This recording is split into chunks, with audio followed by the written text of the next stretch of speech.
Afrique du Sud, Mandela, dans un état critique mais stable. La présidence sud-africaine précise que le héros de la lutte anti-apartheid continue de réagir au traitement qui lui est administré. L'ancien président sud-africain Nelson Mandela, hospitalisé depuis plus d'un mois à Pretoria, est toujours dans un état critique mais stable et continue de réagir au traitement, a indiqué jeudi 11 juillet la présidence. Ce communiqué a été diffusé à l'issue d'une nouvelle visite du président Jacob Zuma au chevet de son prédécesseur, prix Nobel de la paix et héros de la lutte anti-apartheid, qui se trouve entre la vie et la mort depuis le 23 juin. Il reprend mot pour mot les thèmes de notre communiqué diffusé par la présidence mercredi soir. L'Afrique du Sud commémore ce jeudi le 50e anniversaire de la descente de police à la ferme de Lilies Leaf de Rivonia à Johannesburg et l'arrestation des principaux membres fondateurs de la branche armée de l'ANC créée en 1961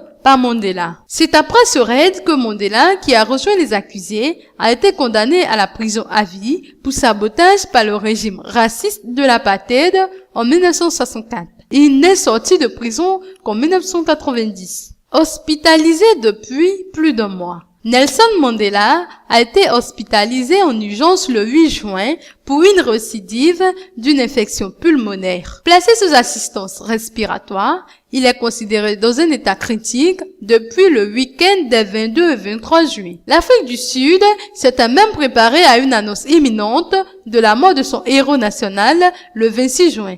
Mais Jacob Zuma, qui a alors annulé un voyage à l'étranger pour rester à son chevet, a ensuite fait état d'une amélioration. La présidence est avare de détails médicaux, invoquant le secret médical et le respect de la vie privée. Tout à fait vivant. Parmi les derniers visiteurs, le roi Tambu Buyelekaya d'Alent Diebo, un grand chef traditionnel qui le compte parmi ses sujets, a reconnu qu'il n'allait pas trop bien.